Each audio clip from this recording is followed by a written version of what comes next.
નમસ્કાર મિત્રો, ફરી એકવાર આપણી યુટ્યુબ ચેનલ પર નવા વિડીયો સાથે આપનું હાર્દિક સ્વાગત કરું છું। જો તમે આ ચેનલ પર નવા હો તો આપણી ચેનલને સબસ્ક્રાઇબ કરી લેજો, જેથી આપને સરકારી તેમજ પ્રાઇવેટ ભરતી વિવિધ યોજનાને લગતી અવનવી અપડેટ્સ મળતી રહે। અને જો તમે અમારા વોટ્સઅપ ગ્રુપમાં જોડાયા ના હો તો તેની લિંક નીચે ડિસ્ક્રિપ્શન બોક્સમાં આપેલી છે, ત્યાંથી તમે જોડાઈ શકો છો, જેમાં આપને વિડીયોને લગતી ડેઇલી પીડીએફ તેમજ અન્ય ભરતી વિશેની તમામ માહિતી મળી રહેશે। નમસ્કાર મિત્રો, તો વાત કરશું પીએમ પોષણ યોજના એટલે કે મધ્યાહન ભોજન યોજના હેઠળ તાલુકા કક્ષાએ તાલુકા એમડીએમ સુપરવાઇઝર માટેની આવેલી વિવિધ જગ્યાઓ અંતર્ગત ભરતી માટેની જાહેરાત વિશે તમે જોઈ શકો છો। દિવ્ય ભાસ્કર ભાવનગર આવૃત્તિમાં તારીખ 9 જાન્યુઆરી 2026ના રોજ ભરતી માટેની જાહેરાત પ્રસિદ્ધ થયેલી છે। બોટાદ જિલ્લા માટે પીએમ પોષણ મધ્યાહન ભોજન યોજના હેઠળ 11 માસની કરાધારિત જગ્યા ભરવા માટેની આ જાહેરાત છે। મિત્રો વિગતવાર જોશું।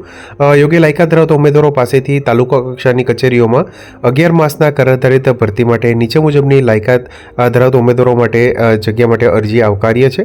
તાલુકા કક્ષાએ તાલુકા એમડીએમ સુપરવાઇઝર માટેની કુલ 4 જગ્યા માટેની જાહેરાત છે, જેમાં પગાર ધોરણની વાત કરીએ તો માસિક મહેનતાણું 25,000 રૂપિયા ફિક્સ પગાર ધોરણ મળવાપાત્ર થશે।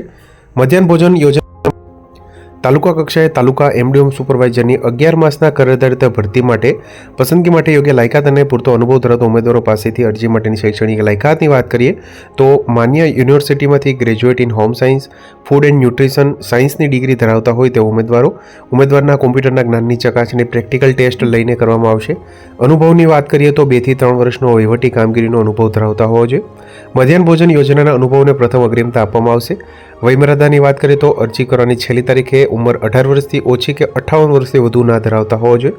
અરજી ફોર્મ તેમજ નિમણૂક માટેની લાયકાત અને શરતો અંગેની વધુ માહિતી જિલ્લા પુરવઠા અધિકારીની કચેરી પીએમ પોષણ યોજના કલેક્ટર કચેરી પ્રથમ માળ સી વિંગ જિલ્લા સેવા સદન ખમરોડ જે બોટાદ ખાતેથી તથા http://botad.nic.in નોટિસ કેટેગરી/રિક્રુટમેન્ટ પરથી મેળવી શકાય છે। એટલે કે લિંક છે નીચે ડિસ્ક્રિપ્શન બોક્સમાં પણ મૂકવામાં આવેલી છે, ત્યાંથી તમે ઓપન કરી અને મેળવી શકશો।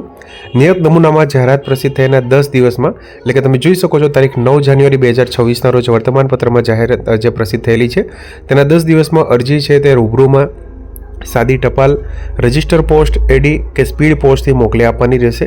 નિયત સમય બાદ મળેલ અરજીઓ માન્ય ગણવામાં આવશે નહીં। અરજી કરતાં પહેલાં ઉમેદવારે આ જગ્યાઓ માટેની આવશ્યક લાયકાત, વયમર્યાદા, અનુભવ, નિમણૂકનો પ્રકાર અને મહેનતાણા અંગેની સૂચનાઓ માર્ગદર્શિકાઓ પહેલાં વાંચવાની રહેશે। આ જગ્યાઓ અંગેની પસંદગી યાદી જિલ્લા પુરવઠા અધિકારી શ્રીની કચેરી પીએમ પોષણ યોજના બોટાદની કચેરીના નોટિસ બોર્ડ પર મૂકવામાં આવશે। મેરિટમાં અગ્રતા મેળવેલ ઉમેદવારોના ઇન્ટરવ્યૂ પ્રમાણપત્રોની ચકાસણી માટે જિલ્લા પુરવઠા અધિકારી શ્રીની કચેરી પીએમ પોષણ યોજના બોટાદ દ્વારા લેખિતમાં જણાવવામાં આવશે। તમે જોઈ શકો છો મિત્રો, જે બોટાદ જિલ્લા માટે વિવિધ તાલુકા કક્ષાની કચેરીઓ માટે મિત્રો તાલુકા કક્ષાએ તાલુકા એમડીએમ સુપરવાઇઝર માટેની એટલે કે મધ્યાહન ભોજન યોજના જે માટેના સુપરવાઇઝર માટેની 4 જગ્યા માટેની આ જાહેરાત છે। મિત્રો બોટાદ જિલ્લા માટે પીએમ પોષણ યોજના એટલે કે મધ્યાહન ભોજન યોજના માટે જાહેરાતના 10 દિવસની અંદર મિત્રો અરજી મોકલવાની રહેશે। જાહેરાત છે તે 9 જાન્યુઆરી 2026ના રોજ પ્રસિદ્ધ થયેલી છે। તેના અંતર્ગત તેના 10 દિવસની અંદર તમે રૂબરૂમાં સાદી ટપાલ, રજિસ્ટર પોસ્ટ અથવા તો સ્પીડ પોસ્ટે અરજી મોકલી શકશો। તો મિત્રો, જો વિડીયો પસંદ આવ્યો હોય તો લાઇક કરજો તેમજ તમારા મિત્રો સુધી શેર કરજો। વધુમાં ચેનલને સબસ્ક્રાઇબ કરી લેજો, જેથી આપને આવી વિવિધ માહિતી મળતી રહે। મિત્રો, વિડીયો જોવા બદલ આપનો ખૂબ ખૂબ આભાર। મળીએ એક નવા વિડીયો સાથે, ત્યાં સુધી જય હિન્દ, ભારત માતા કી જય।